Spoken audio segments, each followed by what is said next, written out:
It's a pleasure to invite to the panel discussion. We start from here, who's is us, Joseph Ibarra, who's a pharmacy student at King's College and also the conference lead, and he's representing the students, so all of us.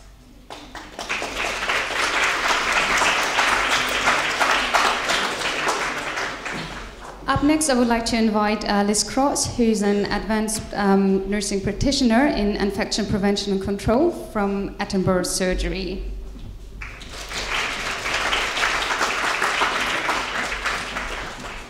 Up next is Gwyn Jones, who's the chair of RUMA, which is responsible use of medicines in agriculture.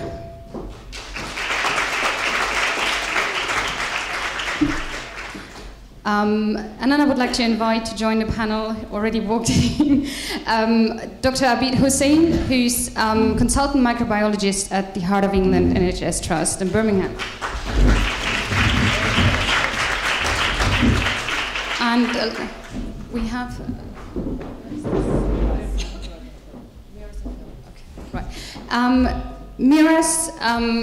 Dr. Miraz Rahman, who's a lecturer and researcher at King's College, who will be representing the research.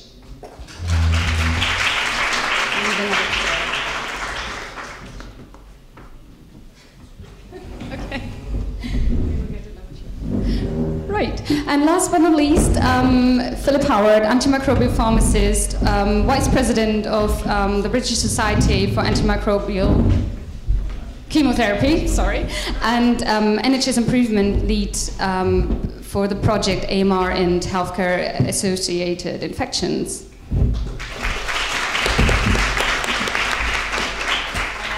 Very quickly, although she's doing the work already, to invite Lara, who's speaking. Lara, who is chairing the panel. Yes. Over to you, Lara. Brilliant. So there'll be opportunities for you to ask questions for what's starting. So, since we're at a multidisciplinary conference, I would like to know in which way we should be working as the multidisciplinary team together.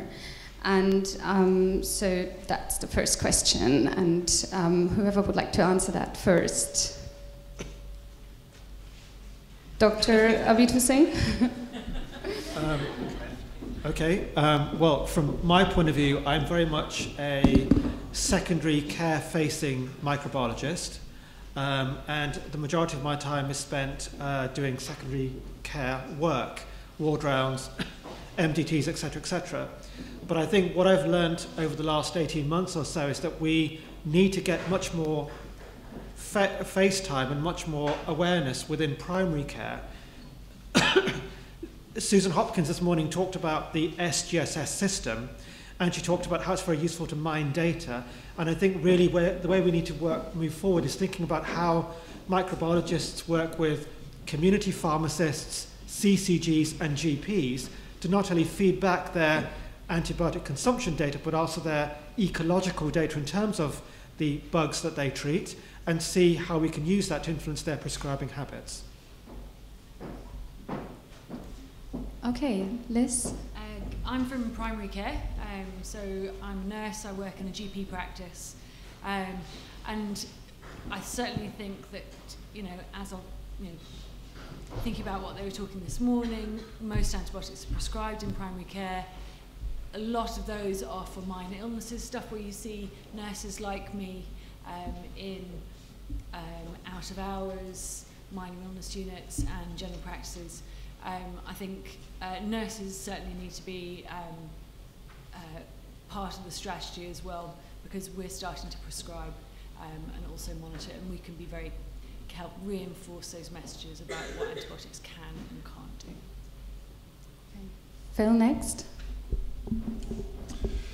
Yeah, first of all, I'd just like to say thank you for the invite to a multidisciplinary conference, and I think it's great actually having students from lots of different professions already starting to do work together before you actually sort of move formally into the workplace. So that's the first thing. So I'm here representing pharmacy at the moment, and I think one of the areas which we have probably failed on multidisciplinary working and really need to make great strides on is actually in community pharmacy. community pharmacy probably have a greater footfall than probably any other profession of patients and member of public sort of walking through the door. And I think over a number of years they've seen mainly been a profession that has dealt primarily with sort of minor illnesses and things like that. And I think things need to change now, in that we need to work much more closely with our local GPs and our local dentists and others to really start having that sort of role in infection prevention, so driving that role in vaccination and public education about how we can avoid sort of infections sort of going there, and then getting really involved in being seen as one of the truly integrated members of the health team within the sort of community. Thankfully, the Royal Pharmaceutical Society has just launched some antimicrobial stewardship tools in the last few months to really try and help the community pharmacists get involved in that. And I would employ any of the pharmacists who are in the audience here to actually go to the RPharmS site and actually look at some of those and see how you can get involved. So as you move in your career, become truly multidisciplinary workers. Okay, also cross-professional. So, Gwen, well, I would like to know if you could tell me the impact of antibiotic use in farm animals on the global crisis, and in which way we can basically fight against that. Well, that's a nice, easy one to start with, isn't it? Thank you very much for the invite. Congratulations to the young lady who won the prize. I'm pretty sure we were on the same panel in Manchester on... Yes, we were indeed, a couple of nights ago. Yes, there's no question that globally we have a big problem, and agriculture is a big part of that problem. But that is very different to the position in Europe, and certainly very different to the position in the UK. Northwest Europe lead in this area, and big differences between north and south and east and west in Europe. And then Europe as a whole would lead the United States and some of the other developed countries. And then, of course, when we look to Asia, we see much greater problems there for obvious reasons. So we have to start somewhere and we have to lead, and that's our job. And the first thing we have to do, I think, is to recognize that this is all about one health: healthy animals, healthy people, and a healthy planet. And whilst we don't know all that much about some of the science, we do know that using less antibiotics is the first place to start. So that's been our mantra. Rumour is 20 years old. We've been doing this for a long time. And we've been advising farmers with guidance notes and veterinary surgeons. And this has been as much of a journey for veterinary surgeons as it has for farmers, I can promise you. More in some cases. And we've been advising them now for 20 years. But in the last 3 years, we've really upped our game because obviously with the O'Neill report and David Cameron deciding that the UK was taking a lead on this globally, we needed to respond to that. And we were set a target of 50 milligrams per kilogram to be reached by 2018. And I'm pleased to say we've reached that already with our 2016 figures. We're below that target already. And we've set sector targets now for each sector in agriculture, because they're all very different, from fish to dairy cows to game birds, you name it, we've set a target for it. And that will now in the next 2 years lower our usage further. So we will be, in my view, as one of the largest producers of food in Europe, in the UK, we will be leading in terms of lowest use and high welfare, because obviously you have to balance these two things. You can't go entirely after one without addressing the other.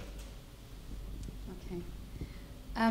So, Dr. Miraz Raman, you're representing research. So I was wondering, what kind of barriers do you see we need to overcome in order to fight effectively against antibiotic resistance and preserve antibiotics? Well, I think there is a lack of coordination in the approach, and there has been a problem particularly with the funding. So we need more funding in the basic research, but at the same time we need to sort out when we get a new antibiotic, and if we are lucky enough to find a new molecule, and we prefer to keep it for more life-threatening infections, how we will be reimbursing the cost of that research, that if, be it coming from academia jointly with industry, or if industry is leading it. I think that that's one of the major problems at the moment, where we are having some difficulty in finding new targets, new molecules that works against resistant infections, but the field is essentially lost in the direction that what will happen once we have a molecule, how we will be reimbursing the cost. And the next problem, next challenge is industry is essentially deserting the field because it's not commercially viable. It's not profitable to make antibiotics because it's not a chronic indication. Only a few number of doses essentially cure the infection, and that means they are not able to make money. And that means academia and research institutions have got more responsibility to take these forward.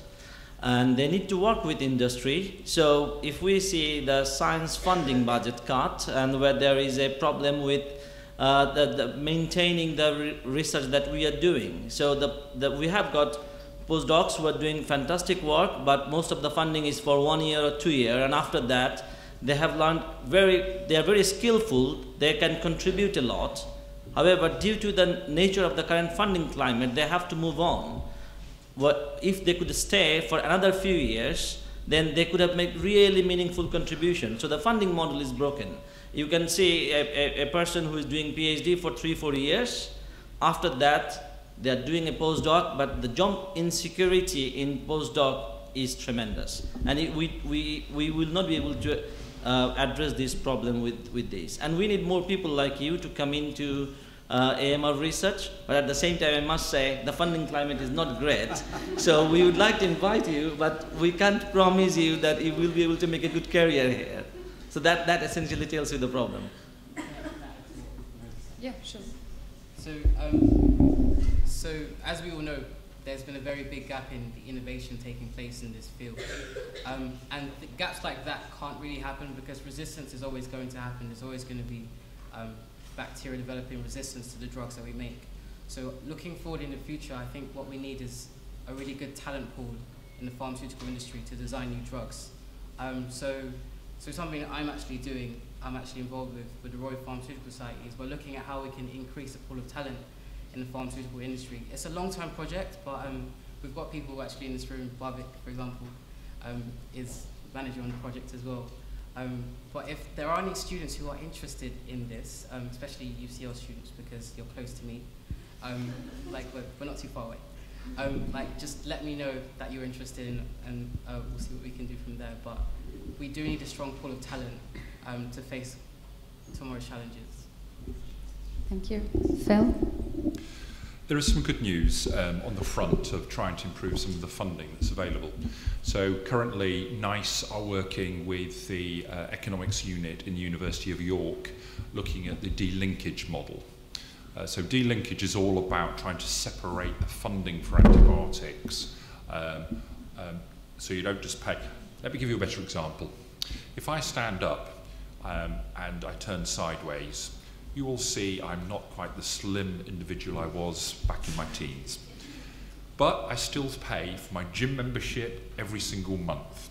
And that's what delinkage will be a bit about. It is saying, I've got the gym available to use whenever I want it, but actually it's up to me whether I choose to want it. And that's what we want with new antibiotics, to say, actually, let's make the money available to the pharmaceutical industry so they can invest in the new antibiotics and they will get some return on funding, and we will have antibiotics available to use when we need to use them. So a bit like the fire service is another type of things. But actually we don't want to keep on using the new antibiotics. We're focusing on multi-drug resistant bacteria because we might drive resistance in there. So it's really important that we actually try and make these new models. That's the first thing. The second thing I think that we all have to do is almost spread the message out. We're going to have to start paying more money for our antibiotics. And one of the big reasons we've had shortages currently within hospitals of many IV antibiotics is they are now so cheap there is no profit to be made from them from the generic manufacturers.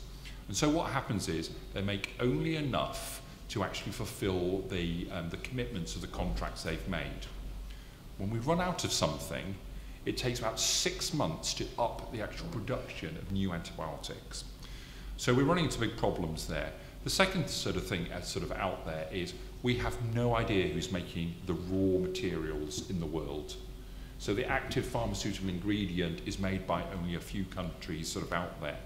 And one of the things we've tried to drive for the call to action is saying it's not just about focusing on the new antibiotics, but ensuring we've actually got existing antibiotics available to the whole One Health.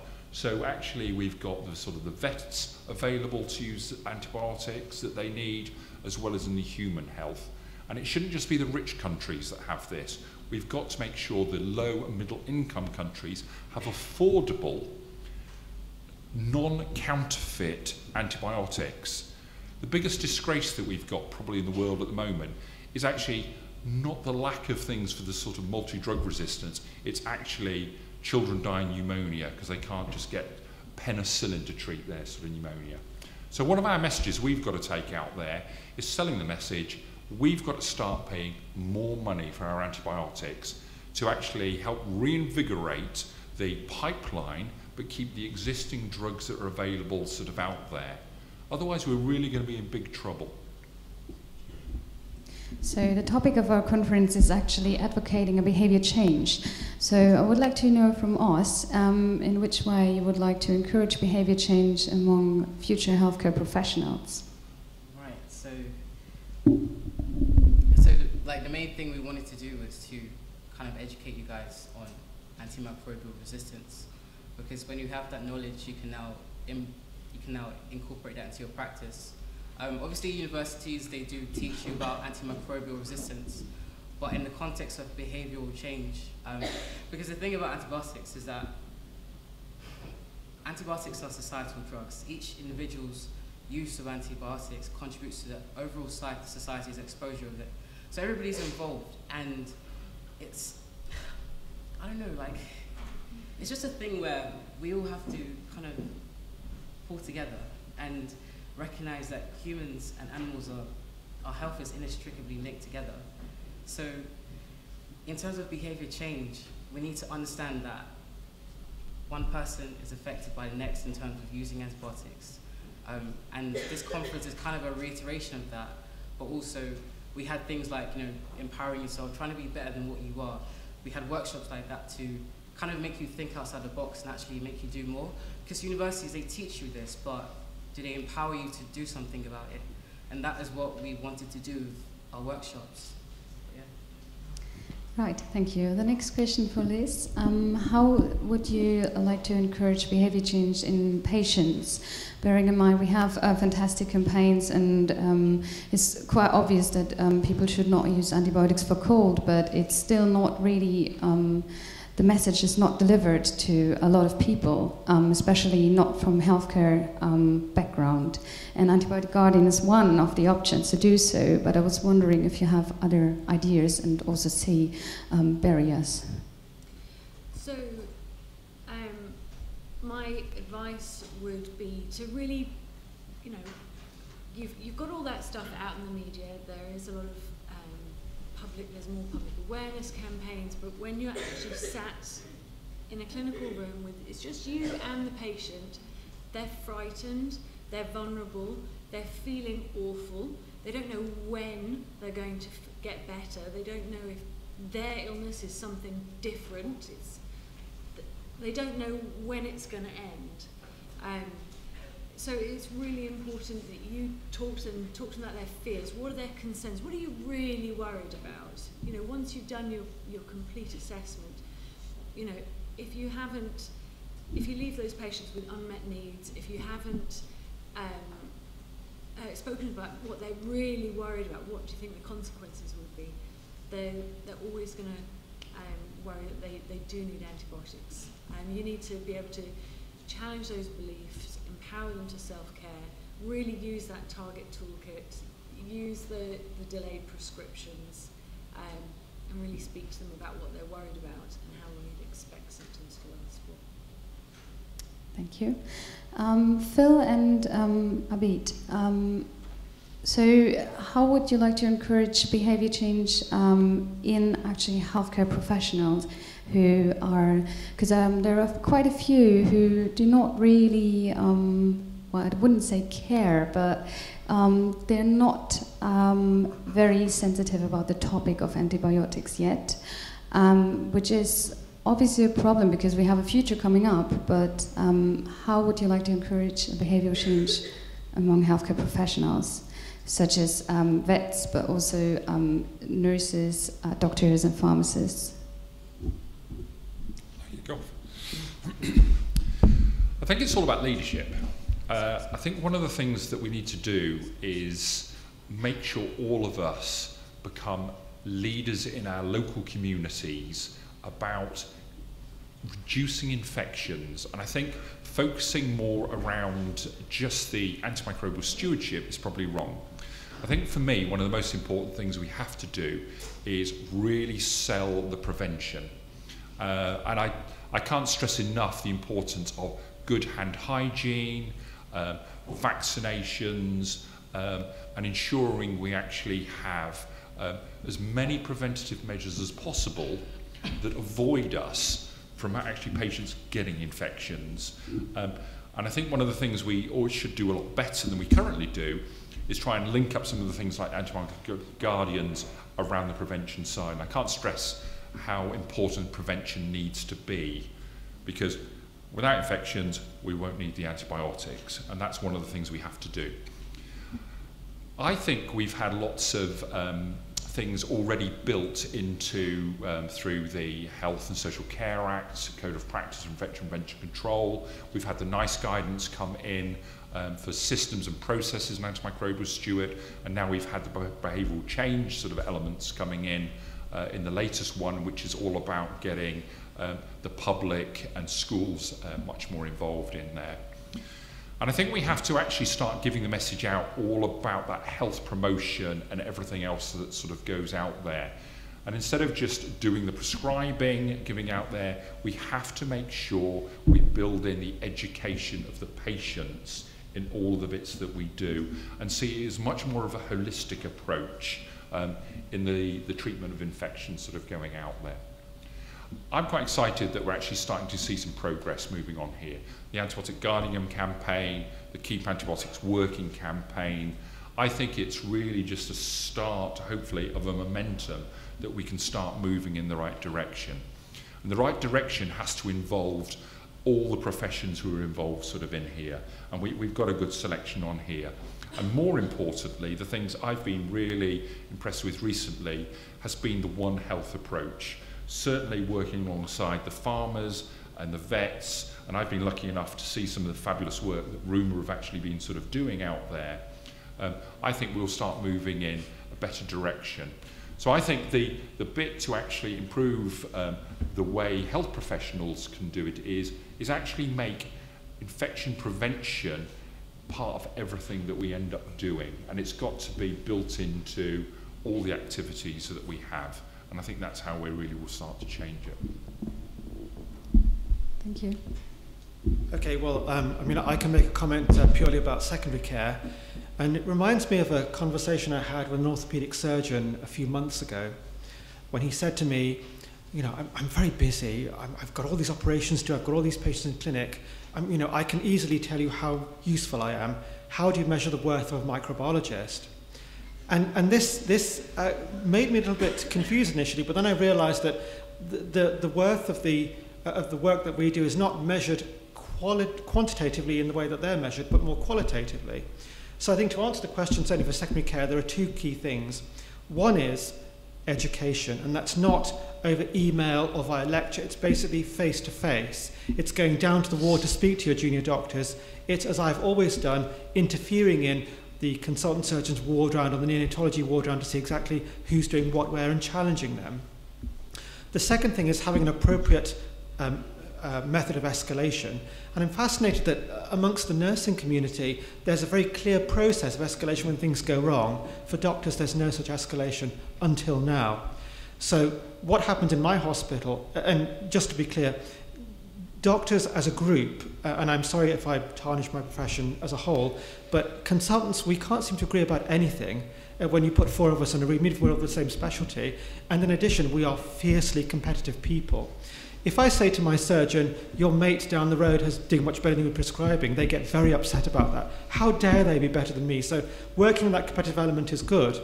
But when senior prescribers don't perform so well, we have a structure within our organisation which is basically what I like to call the executive RCA process. So anyone who repeatedly misbehaves gets to have a free visit to the chief exec to explain why they're not performing by the rules. And that's the key thing, isn't it? That, you know, you've got these doctors and you've got junior doctors and you've got pharmacists who are all independent prescribers, but that doesn't mean they are wholly independent. They have to work within a defined set of rules, a house style, as I seem to call it, as I like to call it.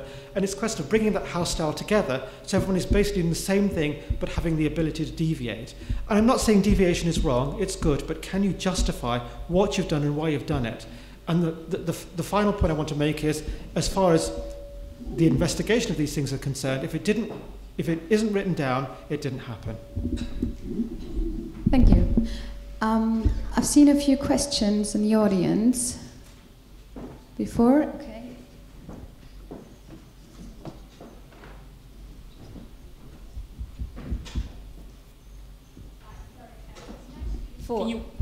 You mentioned before about encouraging the pharmaceutical industry to produce new antibiotics. How do you propose they do that aside from increasing the price? Because keeping them on the side, on the shelves, is not really in their best interests. So I think what I partly said was there are 2 elements. One is the existing antibiotics. We probably have to increase the price to make sure they're available. That's the first thing. The second one, it comes back to the delinkage model. So if you go and look at the WHO website on antimicrobial resistance, it will describe various delinkage models that are there, which is almost like an insurance scheme that you pay your insurance to have things available even if you don't use them. The benefits potentially of doing that is we might actually make the lifespan of some of the antibiotics available last a bit longer. Okay. One of the big problems we've had at the moment in the UK is because of the guidance we had out for C. diff, which was basically use less cephalosporins, less fluoroquinolones, we moved on to using the next line, which were things like piperacillin tazobactam. They became really, really cheap. And what ended up happening was we overused them. So we, over a 4 or 5 year period, we saw it increase in its consumption by about 50% per admission into hospital, and at the same time we saw resistance in E. coli and Klebsiella increase by over 30%. And that's just a prime example of driving resistance through overusing.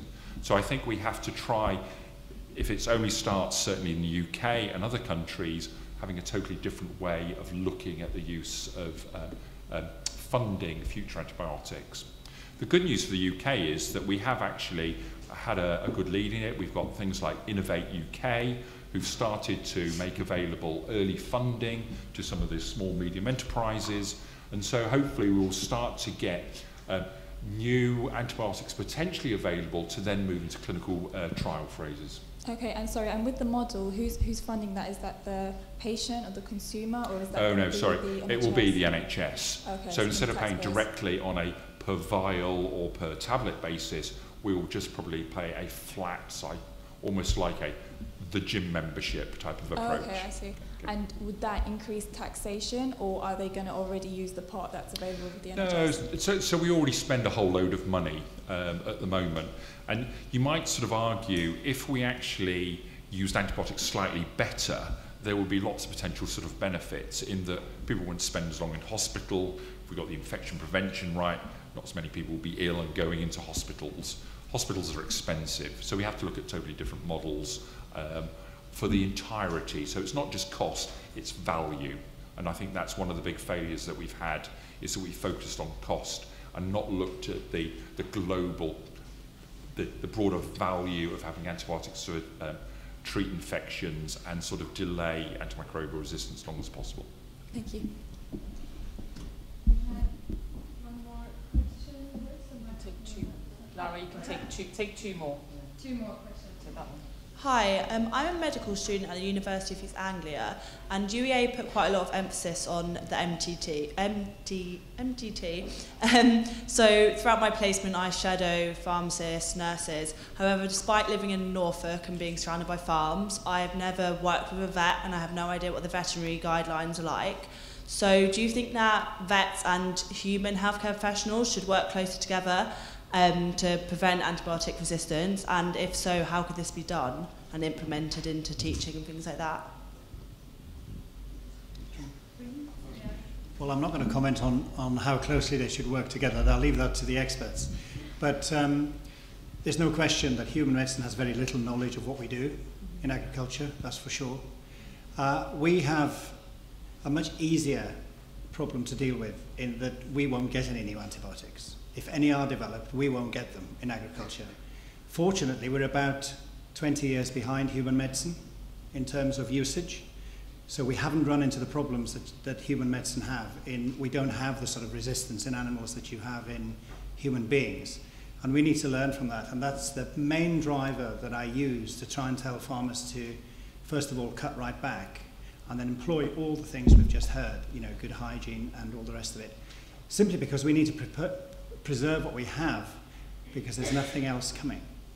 Now, the other reason is we have Brexit on the doorstep. That's going to be a massive challenge for agriculture, a really big challenge. We actually believe that the dairy industry, the beef industry and the sheep industry will all need to reform on the back of Brexit.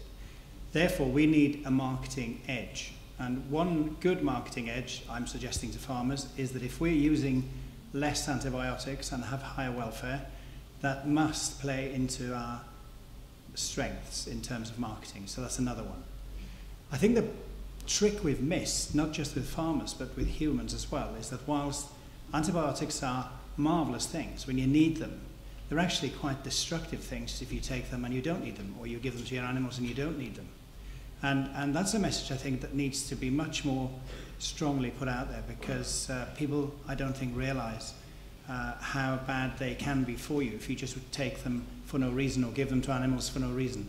And finally, the one thing I'm trying to do with Rumour now is to get companion animals into our organisations, because the record there is way worse than in farming, and we need to sort that out. And also it'll help us, I think, explain what we do to the general public, because they may not know much about farm animals or care much about farm animals necessarily, but they certainly will understand that if you treat all animals the same, all animals are equal, then their pets need to have the same approach as farm animals, and that'll help their understanding, I think. Yeah, I've got an idea, but I think it might be a bit difficult for universities to do this. But I know a lot of universities, for King's we have interprofessional learning. A lot of you guys probably do have IPE and stuff. You might call it something else. But I think maybe during World Antibiotic Awareness Week, potentially those universities could, I don't know, well, King's doesn't do veterinary medicine, for example, but there are neighbouring areas, I don't know, neighbouring universities that do teach veterinary medicine. So potentially having one day where we could learn each other's roles, because that's important. That's important in the One Health approach, so doing something like that is something that universities might want to consider, but again, organising something like that might be difficult, but that is a way forward in terms of understanding each other's roles. Can I just, I know I'm not the panel, but I'm going to take Chair's rights here. That's a really good question, and actually, hopefully, this conference, which is multidisciplinary, how many vet students are in here? So actually, we've got more vet students than nursing students here, which is great, because actually, it's really beginning to get that conversation going. You as students can influence what happens on your courses, so you can go back and say, actually, we would like to have more knowledge about what goes on with vets. Us as has basically created the campaign for next year for students, I think. So actually, is that something that we can help as part of I lead World Antibiotic Awareness Week for the country, and if I'm doing that next year, is that something we can try and implement in the same way as we've implemented Antibiotic Guardian Champions? Can we start to work now with universities to see how actually during that week there can be a little bit more interaction, be it through conferences, so it could be short conferences, it could be evening lectures, but some way in which that interprofessional work can start to happen, at least that conversation happen. There aren't that many vet schools across the whole country, but there are still enough to be able to allow that interaction to happen. And again, we've got webinar options as well as a way to do this. So great question, and thanks, Oz. I think there was one last question and then we'll stop. She's over there.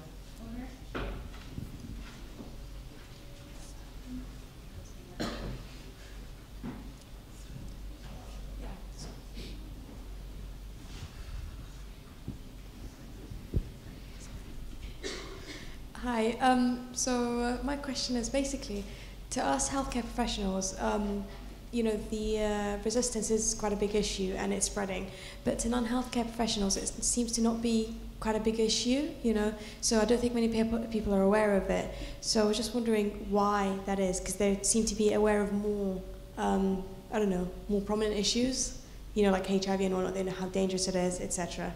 So why do you think that is? I'll try to answer this. I think we haven't managed to scare people enough, if I put it this way. People haven't realized the implications, and media can play a big role. I think the politicians will start to take notice, and the media, when we are able to actually put the story forward that what is the future waiting, and the antibiotic apocalypse that the experts and the people working in this area we are talking about, what can potentially happen. It's a bigger danger than cancer or any other, all the disease combined. The likely mortality from AMR will be greater than all the disease combined. So probably a bit more awareness campaign is important, going to the school level, talking to the school students, because they can inform their parents. In many ways, we did a very interesting project where we ran the same questionnaire for the secondary school students and their parents, blind, and we found the school students were much more aware of the issue of AMR compared to the parents, and they were able to talk to their parents. So I think the awareness campaign is important, and we need to talk to the politicians. There are not many scientists who are sitting in the MP, but they actually make the policies, and also we need to involve media more. I think people are aware of antimicrobial resistance, and it is growing. Antimicrobial resistance was discussed in the Houses of Parliament only a couple of days ago. So British Society of Antimicrobial Chemotherapy, through our sort of lobbying of antibiotic action, are really trying to drive all of the elements that are going through. And I think with the various campaigns that Public Health England have got going forward, I think it's becoming much more of a sort of a bigger issue out there. I think one of the things that we probably haven't really discussed sort of out here is, and I'm great to see the One Health sort of approach that's being taken is, how do we sort of reduce or make people more aware of animal food protein production? When you go and buy a really cheap bit of meat from somewhere, and you think about how it goes back to where it was produced, in order to make really cheap animal protein, you have to often keep lots and lots of animals very close together and things like that. So if you look at some of the chicken industry and bits like that. One of the things that WHO has done this year for the first time ever is saying, actually, if we're to reduce the overall amount of antibiotics, we probably have to eat less meat. And that's the first time they've really come up and said it. And I would almost say to you, we have to, as health professionals, start linking up the public health messages and avoiding colorectal cancer and things like that by maximising our vegetable intake, and probably at the same time eat less meat but actually pay a lot more for it, so it's actually much more sustainably produced.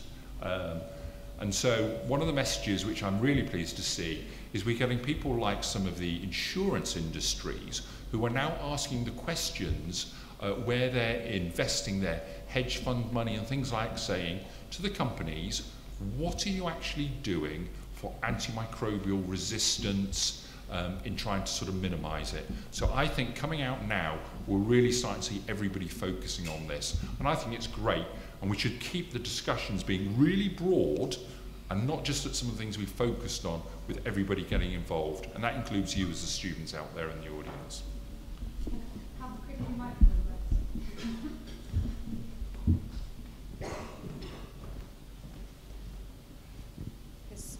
I'd like to comment on that as well. It's a simple question. It's us. We need to spread the word, and it's not just to our colleagues, it's to our family, it's to our friends, it's to the people in the streets, it's to our patients. Make people aware of that we are going just on our way to a global crisis at some point, and it's in the media, but I think we should always keep telling them and keep stressing this issue. Make people sign up for Antibiotic Guardian to make a pledge. And I think that's what the conference is about as well. We are one multidisciplinary team, and we want to spread this message to everyone. And with this, I would like to close the panel discussion. Thank you very much for attending and for the questions.